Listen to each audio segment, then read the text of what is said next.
Well, they've done it. The Springboks are Rugby Championship Champions once again for only the 5th time in our history. Welcome back to the Rugby Oaks. My name's Matt. I'm here with George, and we're here to celebrate a stonking win from the Springboks. Come on, Springboks. Sorry, I've been holding that in. Oh, so happy. We can all breathe out after last week's, I was about to say debacle, not necessarily debacle, but last week's blip in the radar. 5 from 6 in the Rugby Championship, 48-7. An absolute spanking from the Springboks. I'm losing my voice. I've got a chest infection, but you know what? We are the champions. My own little Rugby Championship trophy. I can't get a can of Zamalek, but I'm going to drink on antibiotics out of a trophy for the boys. Sia, Earburn, 128, Peter Steff, every single player in that lineup. We're going to go over it later. But cheers. This one is to you. It's very dusty. It's very frothy. Let's go. Ooh, nice. Cheers. Oh, look at that. Soothes the throat. The chest. I'll have a little slicky of my one, yeah. Have a little go. And while George downs the beer, come on, hit that subscribe button if you love Springbok Rugby. If you love the Rugby Oaks, join us as we continue, as we celebrate this epic victory, but also look towards the Northern Hemisphere tour, look towards the URC that started this weekend. But right now, George, we're focusing on a hell of a match and a hell of a campaign from Rossi and the boys. Oh my gosh, yeah. I'll be very honest, I was very nervous for this game. But what a way to end it off. I don't know we started off so well, and then we just had a little bit of a blip, it was quiet in the beginning, in the middle there, and then bang, finished off well. But oh man, I'm so happy. Earburn, record. Oh, beautiful. I don't know, I'm just so happy. I need to just get within myself. Well, we don't win a lot of trophies between World Cups, let's be honest. And, you know, our World Cups have, up until recently, been spread out over quite some time. So to win something tangible the year after a World Cup, we haven't only won back-to-back World Cups, we're building to the next World Cup. Rossi's shown that with the incredible selections sometimes baffling selections, and sometimes not necessarily working selections he's done over this Rugby Championship. They said Saturday was the 7th halfback pairing, so 9-10 pairing used this Rugby Championship, which is astounding. 10s and 9s have generally been our kind of problem child. We've always had like a solid 10 and a solid 9, or maybe 1 or 2 10s and 1 or 2 9s that have kind of carried us through. But traditionally, we haven't had much depth outside of that. To have, let's talk about since the beginning of the season, Jordan Hendrickse, Sasha Feinberg, Zulu, Andre Pollard. Masuku was in the camp, but he hasn't had a camp. Yeah, you know what I mean, though. But we've got Mani Lebok at 10 as well. That's 4 different fly halves who've started a game for the Springboks. At halfback, Morne van der Berg, Jaden Hendrickse, Grant Williams, Kobus Reinach as well. You've obviously had Faf this year start as well. That's 5 different ones that have started. Unbelievable that we are building that depth, and Rossi's vision is coming to life. But let's go through this match, George. It was on a knife edge for about 7 minutes. 30 seconds. I said 30 seconds. No, we started off scrumming, and we scrummed for about 7 minutes, and then we scored a try. True. We scrummed them, how do you say this nicely, in their puss. Unfortunately, I'm sorry for anyone who was offended by my language, but we scrummed them stickend. Fussy, the weekend special, coming over for a try. Unbelievable scenes, absolutely lovely, and then converted by Jaden Hendrickse. And I absolutely love the fact that Rossi has taken all the pressure off Marnie today, because Marnie had one of his best games in a box shirt without the kicking his focus. The lines he ran, the passes he made, I think he made one Tackling? error to my count. Tackling. Tackling? He won a ruck. He like rucked over the ball, and we got it. All And you Marnie haters, go suck an egg. yeah, How good suck was he? eggs. How Marnie good was was he? fantastic, and So good. without the kicking pressure, absolutely fantastic. Now it's Russ's responsibility to find someone who can kick and start outside of 10. Jaden. Well, he had also a had good his game as kicking, well. he had his kicking woes as well. Missed one similar to Marnie last week, but stepped up and took some kicks. So then 13th minute, Peter Steff to Toy. Jaden Henderson converted. I mean, Peter Steff, man of the match. He was flying over unbelievable. that right. It was beautiful. Beautiful. It was unbelievable, and you know, we're at 14-0 up after about 15 minutes to go. We were still a bit twitchy in the household, a little twitchy from last week because Thomas Albronos, that cracking little number 10 from Argentina, scored a cracking try and converted it as well, bringing the score to, what was it? 14 It or was 17-7, I think. 17-7 for a majority of that first 20 minutes. Hendrickson got a penalty that moved it over. And then the kind of cards started to fall for Argentina. You've got 28 minutes, Mateo Carreras. There's been a couple of comments on my pronunciation, so Mateo Carreras, it might be Mexican. But also Lua Sinti came on for Chocobares, and Mateo Carreras with that yellow card, getting fussy his second almost instantly after that. It was clear that with the one-man advantage, the Boks, well, we did to Argentina what they did to us last week, but you know what the difference was? Argentina didn't get any more tries in the game. Sorry to spoil it if you didn't watch it. Then quite an interesting call. You had Malia come on for Iskro, and you had Gonzalez go off for Pablo Montero. And I will talk about Montero later on, the dirty bugger. But just after Lavanini didn't get a card. Lavanini actually played quite a solid game. He did. Well, I didn't see him, but it's because he didn't get a yellow card. He didn't see him, but what he did do, if you watch that defensive line in the second half, we didn't score a try for about 25 minutes. So, but before that, Colby, step. I mean, he does the same thing every time. Look, I was a forward in rugby and a very poor level of rugby. But I do not understand how Colby can get away with doing the same move every time. He runs out, then steps in and scores. It's not like, I get it when he runs circles around you and it's like crazy, but like they still just can't. They can't do it. And he was on fire this whole game, George. The whole game. Man, what did they say? The first half, he had 20 touches. Never does Colby get 20 touches. Do you know why he got 20 touches? Why, George? Tell me. It's because you got Marnie Lubbock threading the needles because he spreads the ball.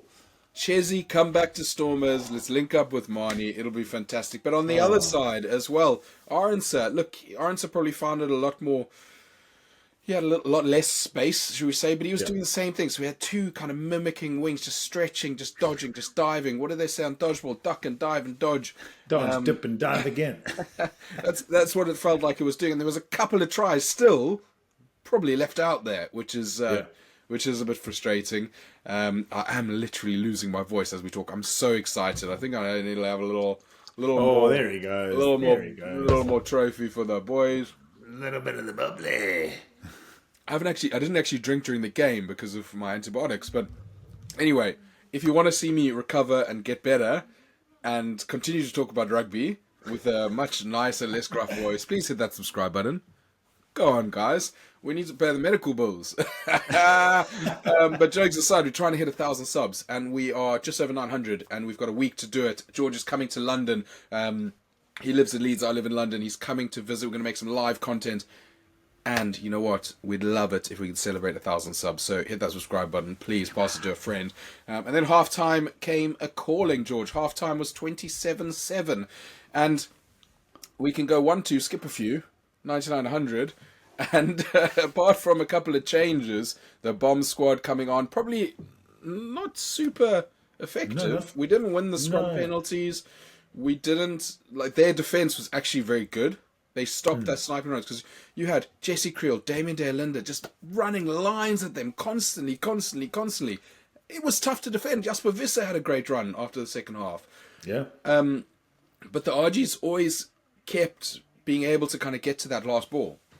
Yeah. They what they did very well was they made us, or they maybe forced some errors from us. Or, in another way, like Jesse Krill at some moments would look like all you need to do is pass, but it's the way their defensive line was going, his pass would have been pointless, so he just had to hold on. So they did very well, because it was 27-7 for most of the second half, wasn't it? Yeah. They just defend. They did so well to keep us from scoring. It's that Leinster, and you see Ireland do it as well, where they just spread that defense very, very far, and it's kind of like there's rush defense and there's standard defense, right? So standard defense, you're loading the tackles, you're kind of getting back up behind. Rush defense, you're going up fast, you're in their face. The wraparound defense is kind of like slides with you, doesn't commit. It kind of doesn't want to rush, doesn't want to bowl off, but when those centres look up, there's always someone there, and it's a tricky defense. That's what Leinster lived on, and Ireland have lived on for a couple of years. And Russie's got to come up with an answer for that.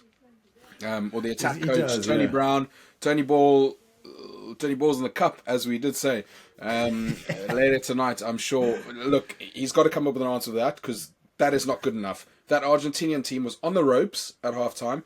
They are not the same quality, anywhere near the same quality as the Springboks, probably not the All Blacks as well, who got their win today and scored some points in the last 20 minutes. But I kind of felt like I was a bit of an All Black fan, because it took us a yellow card and a red card and 28 minutes to get on the score sheet, to change the score sheet whatsoever. Yeah. So let's just go through it. 54 minutes in, Pablo Matera came in, I mean, just brain fart. You got look, Pablo Matera, is he a dirty player or not? He's an abrasive player. Okay, so there's going to be times where it looks like he's playing dirty. Vinnie Koch had a nice fall, and he did what I was actually talking to my father.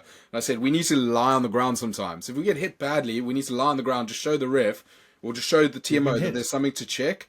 And it's not playing, but it's like take a knee, check you're okay, then stand up. Not just jump up and defend. I know we need to, but with that exact thing, that probably wouldn't have been seen if Vinnie Koch had just been a hard. Oh no, if he just got up, up. Like Peter Steph-Toy, I think in the early games, I can't remember, but he got up. I think it was against New Zealand after he got smashed in the face. Yeah. So maybe they've seen okay, maybe we need to play up a bit. What I will say is he did get smashed in the head. He didn't go for an HIA. Yeah, this worries me. If you're going to send someone off on a red card or a yellow card, you should HIA that and it's it's a direct head contact. I mean, there's part of you goes, should you be punished for someone else's deed? If the doc says he's okay, the doc says okay. What I think he actually hit was like here, so it's like neck and head at the same time. But there's no reason that can't be a concussion. He fell over. He showed the ref that he was flipping hurt because he got Butch Jamesed right to the head. He did get Butch James. He got Butch James to the head. Oh, that's a great way to describe it. He got Butch James to the head in a well. Oh, Butchie did it in a loving way, in a caring way. He did it in a fantastic way. It was part of the rules back then. It was part of the rules. But right now, you can't get away with that. You just can't. No. And he got sent for yellow. It was a 20-minute red card. Well, sorry, yellow first. Yellow first got turned to a 20-minute red card, which was the first in the tournament, first in international history, I think, or certainly Tier 1, because we started at this competition. We've not had one yet, so it was the first one. So that was quite interesting. I like the idea. I think if you're going to ruin a game early, particularly, maybe it should be a first half thing, really, because this is going to ruin a whole game. Second half, 54 minutes. Would it? Did the last 5 minutes change the result? No, it didn't. But 20-minute red card for Pablo Matera eventually, because ref didn't want to make the decision. He went for a bit of that, went a bit of like X's in the sky. X gonna give it to you. X gonna give it to you.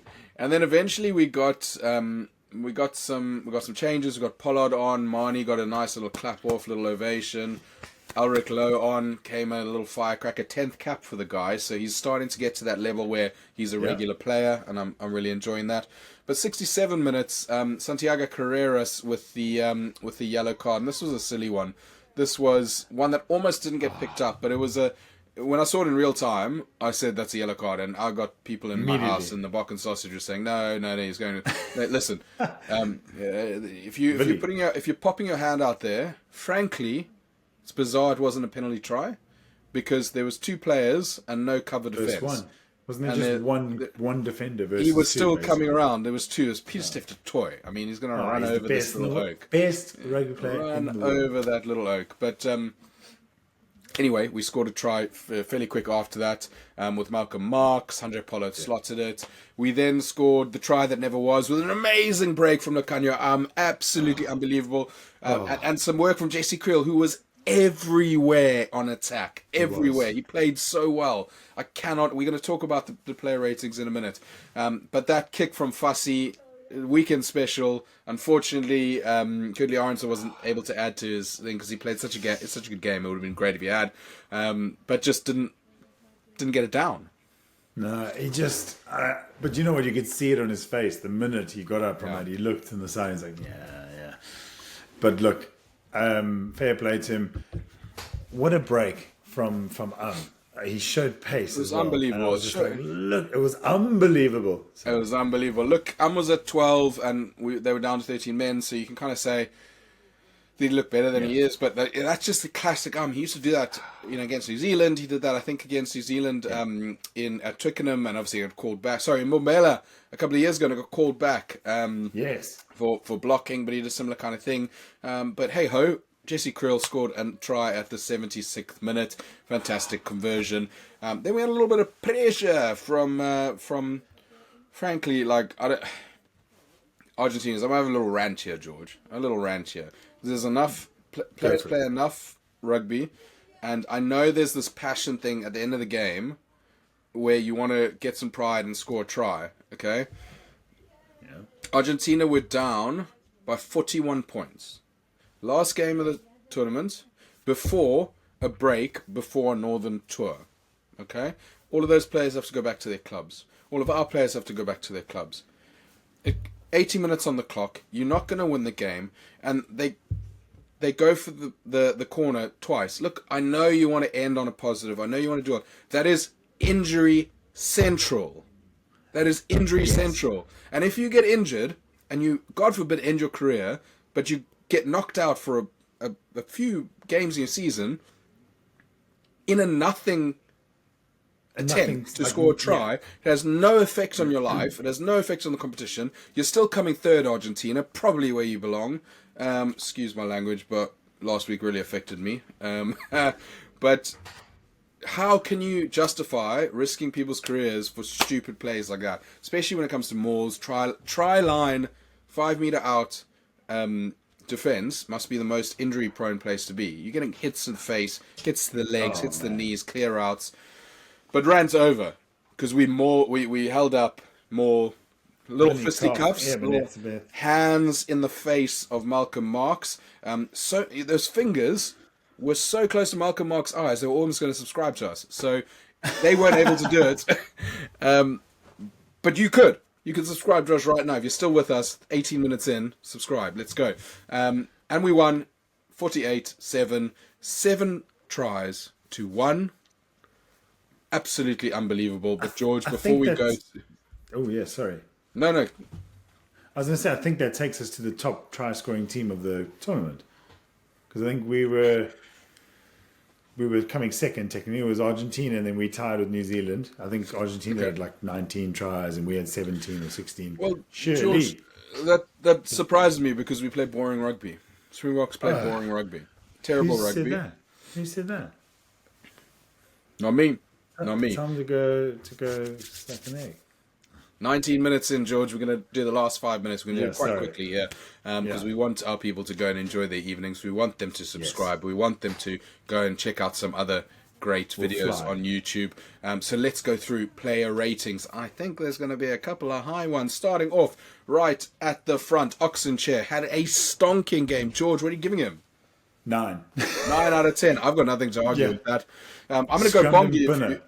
if you don't mind, I'm gonna go for Bongi. I think he's an 8 out of 10. I had a solid game, nothing overly inspiring, but a really, really good game. So much better than average from there. Franz Malherbe scrummed them, but no, I'm giving them a 9 as well. Give them both props deserve it. No offense to the hookers, but yeah, both props, both starting props. No. We know you don't like to offend hookers, but George, can you please talk us through the ratings you want to give to our lock pairing, Eben and Ruan? Right. So Eben and Ruan, I mean, they both played the full game, which is amazing. They did, yeah. Eben's had a record-breaking game. Eben was everywhere, but you just saw him doing groundwork. So I'm going to give him a 9, just because it was his 120th game, and he did well. 9's pretty high, George. I was thinking more of a 7, if I'm honest. Oh, I'm being very generous, though. Okay, no, I'll go with your How about rating. we meet in the middle at 8? Let's meet in the middle at 8. I'm being The very reason generous. I was looking at 7 was because I was like, you're right, he did all the things right, but he didn't have any of those barnstorming runs. He didn't have those monster tackles. Like he had 1 or 2 monster tackles. But sometimes when you don't see a player, it means they're doing all the dirty work. However, I know exactly what you're saying. It's like over in Santiago, the ref didn't see a lot of players. So let's go to number. Ruan Nokia. What did you give him, George? Solid game. I'll give him an 8 as well. He had a good game. I agree with that. I enjoyed. That's Sia enough for me. Khaleesi, number 6, inspiration. He wanted to play the game. He wanted to lift the trophy. He played hard. 8 Couple errors. Yeah, maybe 7.5. Couple handling errors here. Let's and go there. 7.5. We don't usually give out half runners over here, but We're giving him a 7.5. It's only because of the handling errors. Otherwise, but passion for days. Peter Steph to toy. George, don't make me do it. Don't make me do it. I'm going to do it. We're doing a 10. We're giving him a 10. Perfect game. Perfect game. I don't care if he made any errors. He was so good, George. He was so good. he is undoubtedly. And listen, people are saying Chizzy Colby is the best player in the world. And to be fair, he's knocking on that door. Yeah. I still stand by what I say. Peter Steph is the best rugby player on the planet. Yeah. I think he's going to be... Anton DuPontes. Giving... I don't know that lady. He's playing with the Chargers or some shit in the NFL. Well, he's just had a little training session there as a kicker. He can go be a kicker there if he wants to. Cool. Peter Steph Toy, one of the best players in the world. I'll be very surprised if him and Irvin aren't on the list for Player of the Year. Yeah. I think they should be, pending a good tour in the North. Jasper Visser, I thought he was solid, but not outstanding. I thought he had a good game. Okay. I thought he had a very good game, and I think he deserves an 8. But okay. I know we had some chitter-chatter on our WhatsApp group. We have some mates, and there's some people said he was quiet. No offense, but I thought he was quiet. Some of those runs that he made. Did you watch the same game as me? So he was running through. Yeah, in the second half, they weren't there. I think it was catching it off the kickoff, and he just he took 20 meters and a couple of souls on the way. Okay, we'll give him an 8. 7.5. I think let's give him a 7.5 because I think we're feeling good about the win, and I think we're feeling good about the old little trophy. Just like you, at 23 minutes in, are going to feel good about a little subscribe. It's going to feel great to support us going forward, and actually I think we're being a bit arsey at the moment because we're happy with the win, but let us celebrate it once. Just let us have a good time once, okay? Mani Lebok at 10. George, I'm giving him a 9. Yes. Yeah, 100%. He was outstanding. That was the best game he played in the Boks shirt. He played the next best game was the Scotland game with the no-look kick. I was about to say that. Yeah. I thought if you took the no-look kick out of that game, then, it's miles below this. Like, the no-look kick makes that game so much better. This game, he played like a general. He popped. It was incredible. And just that one forward pass. That's it. But you put a player like that on the field. Look, any player can do a forward pass in a game. People do it all the time. And that was worth the juice was worth the squeeze, right? Because if that wasn't, we would have scored that try. It would have been fantastic. Curtly Aronson at 11. I thought he had a solid game. I think he played really hard. I'm gonna say 8. What do you think? I was gonna say 7. I'm being an arsehole. It's not because of his missed try, but I think it's because I'm comparing him to Cheslin, because Cheslin deserved like almost what Peter Steph got. Let's go 7.5. Okay. In fact, no, George. I'm going to stand up for him. I want to give him an 8. Right. I thought he played hard the whole game. Centers, I think we're going 9s for both. Yeah. Damien and Jesse. So good. Absolutely phenomenal. Damien maybe didn't pass a couple times early on, But Yeah. you can see what he was doing. He was drawing players. He played really well. Ches and Colby. Can you give him 9.5? We can't give him a 9.5? 10, can we? Can we give him a 10? We Two can people give him a 10. We can give him We a 10 because give he him a was. 10. We can. I'm not comfortable with that, George. 9.5. 9.5. Let's 9.8. give it 9.5. 9.8. Fuck it, So let's good. give him a 10, George. We'll give him a 10. We'll give him a 10. We're Rugby He was Championship fairly winners. quiet. He was fairly quiet in the second Every half. time However, he got the ball, he scared the hell out of those Pumas, right? That's it. Afalele Fassi, I'm going 9.5. Abulele Fassi had a What freaking great an game. outstanding player. That crossfield kick, okay, it didn't go to hand. The runs, But every still. time he seems to get the ball, obviously he scored a couple of tries as well. Every time he gets the ball, just his size. I'm in love with the fact that he's like 6'5". He's massive. He just gets the ball. It's poetry in motion when he's running. It really is. He's got those long, lanky legs. It reminds me a little bit about JP Peterson. Ooh, yeah. Excuse me. When he gets the ball, catch it, and he just has these lolloping runs, and he just glides through. Absolutely fantastic. Let's rate the bomb squad as 1. George, One, we're going to rate the right. bomb squad as 1 because we're running out of time here. 25 minutes Sorry. in. I'm going to give them a 7.5. And I agree with that. Yeah, I we wouldn't weren't. go any higher than. I wouldn't go any higher than 7. Let's actually do 7. Let's actually do a 7. 7. I was going to Because say I it wouldn't was go much it was higher better than than it was better than average, but it wasn't. They were down to 13 men. Okay, so we've got to adjust. Yeah. If they weren't down to 13 men, would they have scored? Probably not. Would we have scored? Maybe not. We weren't dominating the scrums. We weren't going that way. But Andre Polo came and got some great kicks. Lacanio, great little great lines. chip throughs. Hey? Yeah. Jesse's try. Quibus I thought was snipey. Quacha was good. Araklo was good, but it just wasn't that kind of dominance that we expect. 7. Yeah, absolutely. Now, George, Fair. one more thing to rate. Ooh. Can we? How many Brunners out of 5 are you going to give Ben O'Keefe, a guy who we like to win with? So, I was having a bit of a go because obviously when you're winning, you shouldn't be having a go at the ref. I just wasn't happy with a few of his decisions because I thought he was lenient towards the end where he's like, oh, I've given South Africa so many penalties here. Yeah. I should probably... So I'm going to give him 2.5 Brunners. No, 3. 3 Brunners out of 5. I think 3 Brunners is probably fair. I think the RGs 3. might have something to say about them. I might have given them 3.5, but I can go with 3 out of 5. I got frustrated because when you, even though it was they're put into the scrum, when your scrum is going backwards and then you're making a reset, like it should be a penalty to the team that's obliterating you. And he didn't ever really reset their scrums, but he reset ours. Yeah, So and at it was, half time we should have just- that penalty, anyway. and he wanted to get us off. But then goes back to injury time, rant that I Yeah, had sorry, earlier. but that's why I'm giving him 3 Brunners out of 5. But 3 Brunners he out of wasn't 5. shit. I'm being an arse. I'm being an absolute arse. I just wasn't happy with those technical calls. Where anyway, yeah. Well, look, if anyone has stayed with us through this 28 minutes rant about how much we love the Springboks, we do. Please tune in. Going forward, we're going to have a couple of weeks of talking about the URC before we hit the Northern Hemisphere tours. Of course, George and I are based in the UK at the moment, so we will be going to a couple of the games. We'll bring you some content from there. Hope you all have a good evening. Remember to subscribe. Send us to your auntie, your mama, your granddaddy. And if you like what we're doing, jokes aside, hit that subscribe button. And we'll see you next time. That's it.